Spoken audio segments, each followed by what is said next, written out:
राजनीतिक षड़यंत्र दङ दिनै अपोजिशनहा कुनु लामा गैला कुनु माने कारन गैला जे अपोजिशना पजिशननि एगेन्स्टै गसंनो हानाय बाथ्रा बुंनो हानाय जायनि जाहोनाव मानसिफोरखौ थुलुंगानानै थुनज्लायनानै जोंनि जा हारि दानायनि थाखाय गेरेमसा हारि दानायनि थाखाय बड'फानि होलांनाय मोन्थोर बे मोन्थोरखौ नोजोर बोनानै जोङो मा होनो नेशनेल पार्क जों गायसनदों बे नेशनेल पार्कनि सिङावदि गोदानै इनक्रोच खालामनो होगासिनो दङ बे जोंनि थाखाय दुखुनांथाव बाथ्रा बे दुलाराय बर' हारि आरो बिटिसि ओनसोलाव थानाय गासै जाथि जनगोष्ठीनि खहा बियो सोरबा प्रमद बर' बिथाङा शिफ जादों होननानै बिथांनि एगेन्स्टै थांनानै सोरबा फेरेंगानि एगेन्स्टै थांनानै खामानि मावनाय माने हारिनि बेरेखायै खामानि मावनाय बेवहाय बेहाबो जायहा थुनज्लायदों जायहा मावहोदों बेहाबो खहा दं दुलाराय समाजानो खहा दं दुलाराय हारियानो खहा दं सार जायगाफोरखौ सन्देह खालामनायफोर सोरबा दं आंनाव प्रमान दं आंनाव बिसोरो जेरै राजखान्थि गेलेदों बे प्रमानखौ लानानै जोंबो राजखान्थि गेलेनो एबार जोङो खिन्थु हारिखौ लानानै राजखान्थि गेलेया बै राजखान्थिगिरिफोरनि सायावसो जों राजखान्थि गेलेगोन गोबां प्रमान दं जायनि जाहोनाव आंथ' बुङो अपोजिशननि मानसिफ्रा दिनै हादानावहाय मानसि थननानै हाग्रा हाजिरा हादान होनानै बेवहाय गय गायहैनाय दं माबा माबि गायहैनाय जोंनाव फोरमान जथेस्थ' दं बैसोरखौ हमनायनि बेबस्था लागोन नामा सार जोङो मोननै लामा दं स्टिक एन्ड केरट पलिसि होनो जों स्टिक गोनां जायोबा बाहायगोन खिन्थु दा जों केरट पलिसि एडप्ट खालामगासिनो दङ अननायानो गुबै मोन्थोर अननायजोंनो गासिबो समस्याखौ समाधान खालामनो हायो बे अननायजोंनो जोङो समस्याखौ समाधान खालामनो नाजाग्रोदों सार बाय जिखिनि आगोल दानिसानियाव माखासे राजखान्थि सोलिबाय थायो दा राजखान्थिखौ गेलेयाल'सिनो नोंथाङा सरकारनि जानानै रैखानि थाखाय मा मेसेज होनो सानगोन जुदि सरकारनि जानानै राजखान्थिखौ गेलेयालासिनोथ' हारिखौ बासायनो थाखायनोथ' जोंनि सरकारा मोननै नेशनेल पार्क बानायदों आरो मोनसे वाइल्ड लाइफ सेन्सुरि बानायनो थांगासिनो दंबावो बेवहाय राजखान्थिगिरिफ्रा राजखान्थि खालामनायासो गेदेर खोन्था जोंनि सरकाराथ' राजखान्थि खालामाखै हारिखौ बासायनोसो जोङो दिनै दादों नेशनेल पार्कखौ बिथांमोना हा गोनांबो होननाय खोनादों 96%आनो हा दं 4% दे 10% मानसियानो हा गैया बे 10% हा गैयै मानसिनो जों हा होनो हाया नामा जोंनि हाखौ फानै फानै मानसिफ्रा दावखोगासिनो दङ जों बर'लेण्ड सिमनायावहाय बर'लेण्डनि हा बर'फ्रा गावनि हाखौ फाननानै दावखोदों दा बेफोरबायदि हायाव जोङो थांफिननानै रायजो जानांगौ आरो बे बेबस्थाखौथ' जोंनि सरकारानो लागासिनो दंखायो खिन्थु राजखान्थिनि थुनज्लायनायाव गावनि जिउखौथ' बरबाद खालामबाय बानायबाय हाग्रा दानै गावसोरनि फिसा फिसौ जोलैफोरखौबो इयुन जोलैफोरखौबो धंस' खालामनो थांगासिनो दं जोंनि हारिया जायनि जाहोनाव बर'फोरनि सोलोंथाइनि मानदान्दाया गाहाय हाग्रा दानस्रांग्रायाव मोनसे भिडिअ गोसारदों सार नोंथांनिबो नाम लानाय खोनादों लोगोसे आं मोनसे खोन्था दाखालि मा होनो निउस 24 ना मा हारसा पाबाव रज'नाय मा निउस पेपारथाय बियो निउसथाय आं मिथिया बे निउसआ आंखौ होदों बावहाय बियो मा होनदों बिसोरो निउसआ मा खालामदों बे लासिं सिं बार्ता नंखायनोथ' आं दहाय बुंदों गोमो माने मा होनो सांबादिक होननानै जाय मानसिया राजखान्थि गेलेनो थाखाय सांबादिकता खालामदों सांबादिकनि केरेक्टार्सआ मा बिनि मावनांगौ खामानिफ्रा मा बेखौ मिथियालासेनो जुदि हारिखौ फोजोबस्रांनायनि थाखाय खामानि मावो बिदिखौ जोङो गोमो राजखान्थि मा होनो सांबादिक होननानै बुङो गतिके गोमो खौरांगिरिनिख्रुइ गाज्रिसिन खौरांगिरि गाज्रिसिन जोलैनि हांगार प्रिथिबियाव गैया जाय खौरांगिरिया गोमो खौरांगिरि हिसाबै खामानि मावगोन बेयो बयनिख्रुइ देरसिन जोलैनि हांगार सिफायखांनाय जिखिनि हाग्रा थानाय बेखौ लांना दोननाय बेखौ मा खालामनो सानदों नोंथांनि जि नेशनेल पार्क बे नेशनेल पार्कआनो खालामफिननो साननायनि खोन्थायानो गैया नेशनेल पार्कआ नेशनेल पार्क हिसाबैनो थागोन गतिके नेशनेल पार्कनि बाहेरायावहाय जाय रायजो एसे सिगाङावनो माखासे जिखिनि लांना दोननाय बेखौ राननानै होगोन बेनि खेथ्रआव नङा बेथ' नेशनेल पार्कनो नङा नेशनेल पार्कनि बाहेरायावसो जों दोनगोन नेशनेल पार्कआ मोननै दङ हार्डक'र आरो बाफार जन आरो हार्डक'र जन बे मोननै जनखौ राननानै जोङो समाज गायसननायनि बेब'स्थाखौ लानो नागिरदों बैसोर हाग्रा सिफायग्राफोरा बुजिनो मोनाखै नामा जे नेशनेल पार्क जायोबा मा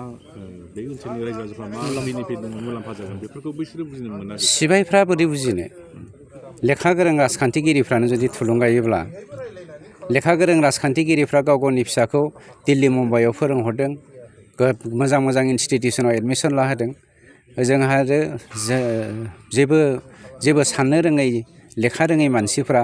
हाग्रा बंग्रायाव गावनि फिसाफोरखौ बरबाद खालामनायनि गेजेरजों गावनि जिउखौबो बरबाद खालामगासिनो दङ गतिके बिसोरखौ जों दुसिनानै लाब गैया जेब्ला समाजाव बेबादि थासारिया फैयो बे गाज्रि थासारिनिफ्राय रैखाथि मोननो थाखाय गोबां साधु सन्तफोरनिफ्राय परामर्श लानो गोनां जायो आरो साधु सन्तफ्रानो गावसोरनो सिगां आगोलनानै बे समाजनि गेना गोरोन्थि आरो गासिबो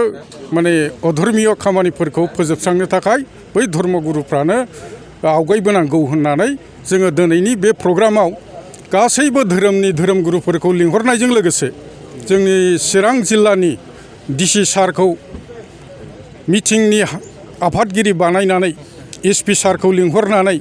जोङो बे प्रग्रामखौ गासैबो फरेस्ट भिलेजनि गावबुराफोरखौ लिंहरनानै एफआरए भिलेजफोरनि गावबुराफोरखौ लिंहरनानै बे प्रग्रामनि गेजेरजों जोङो मोनसे थिरांथायाव फैनो हादों जे जायफोर इनक्रुसारफोर गोदानै फ्रेश इनक्रचमेन्ट खालामदों बै बिथांमोननि थाखाय जोङो ओंखारबोफिननायनि थाखाय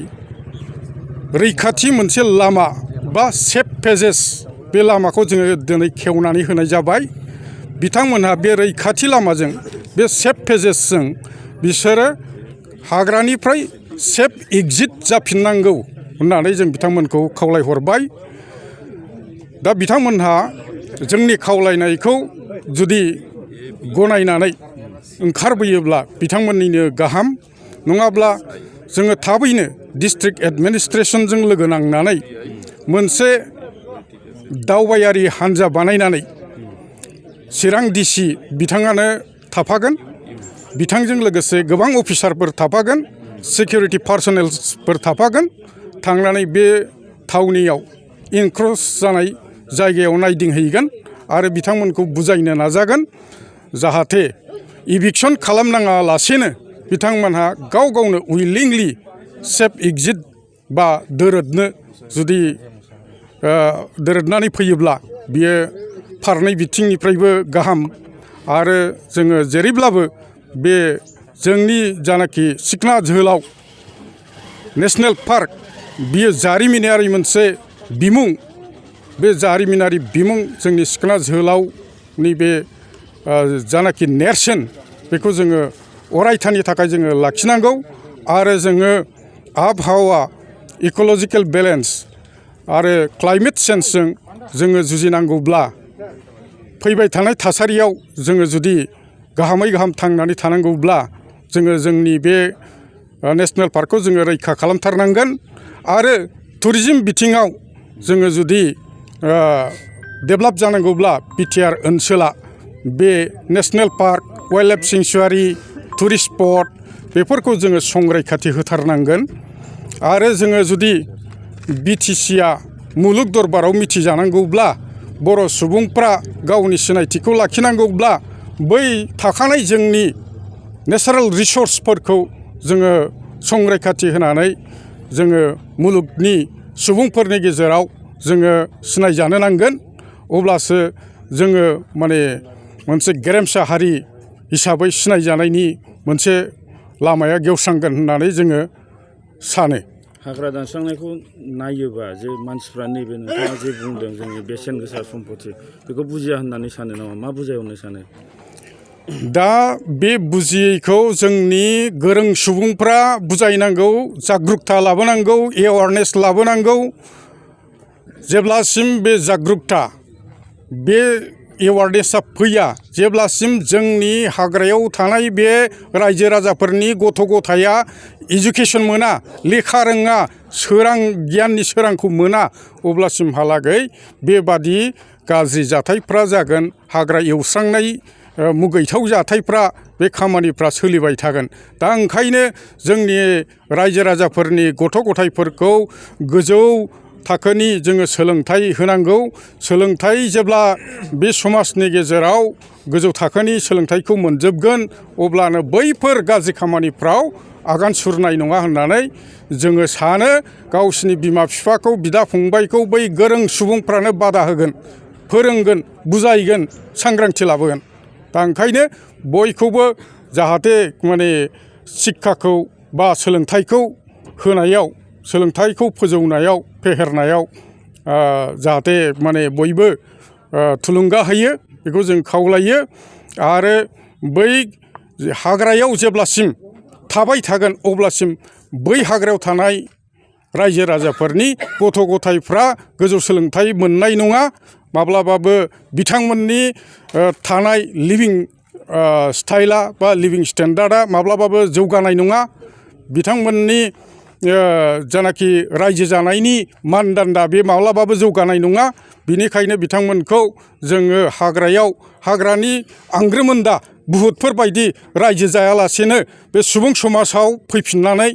जाहाथे मोजाङै रायजो जानानै गथ' गथायफोरखौ मोजाङै लेखा फोरोङो बेखौनो जों खावलायहरो थेंक इउ বেদখল হ'লে তাৰ ব্যৱস্থা লোৱা এটা চৰকাৰী নিয়ম আছে তেওঁলোকক ইভিকশ্যন কৰিব লাগে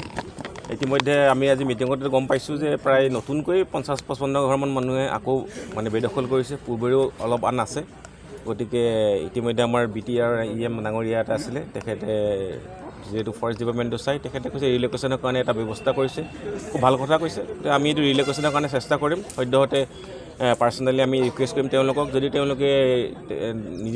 নিজাববীয়াকৈ তাৰ পৰা নাহে তেতিয়াহ'লে আমি চৰকাৰীভাৱে তাৰপৰা ইভিকশ্যন কৰিম যোৱা বছৰ আমি অন কেমেৰা তেওঁলোকৰ লগত কথা পাতিছিলোঁ তেওঁলোকে বিভিন্নজনে বিভিন্ন কথা কৈছিল কিছুমান নাগালেণ্ড কিছুমান মেঘালয় কিছুমান অৰুণাচলৰ পৰা অহা বুলিও কৈছে এই ক্ষেত্ৰত কি কৰিব যদি তেওঁলোকে অসমৰ নাগৰিক নহয় তেতিয়াহ'লে আমি ইয়াত সংস্থাপন দিয়াৰ প্ৰশ্ন নুঠে আৰু যদি হয়তো যদি নাগালেণ্ডৰ মানে যদি আমাৰ বড়ো জনগোষ্ঠীয় মানে হয় তেতিয়াহ'লে তেওঁলোকে ইয়াত সেইখিনি সুবিধা পাব বা অন্যান্য অসমৰ যিখিনি জনগোষ্ঠী আছে থলুৱা তেওঁলোকে পাব কিন্তু বাহিৰা মানুহে নাপায় স্যার বলপূর্বক উচ্ছেদের বিপরীতে এটা আলোচনার মাধ্যমে উচ্ছেদটোক আপোনালোকে প্ৰাধান্য দিয়াটো উচিত ভাবেনে ভাবোঁ যিহেতু এটা কি কাৰণে মই ভাবিছোঁ কাৰণ পূৰ্বতেও তেওঁলোকক ইভিকশ্যন কৰা হৈছিল আকৌ পুনৰ গুচি আহে গতিকে তেওঁলোকৰ যিটো মাইণ্ডছেটটো চেঞ্জ কৰিবলৈ হ'লে তেওঁলোকক এটা নতুন পন্থা বা নতুন এটা দৃষ্টিভংগী দেখাব লাগিব আৰু নিজাববীয়াকৈ যে তেওঁলোকে আহিব তেতিয়া হয়তো তেওঁলোকৰ টেণ্ডেঞ্চিটো কমি যাব এনক্ৰচমেণ্টত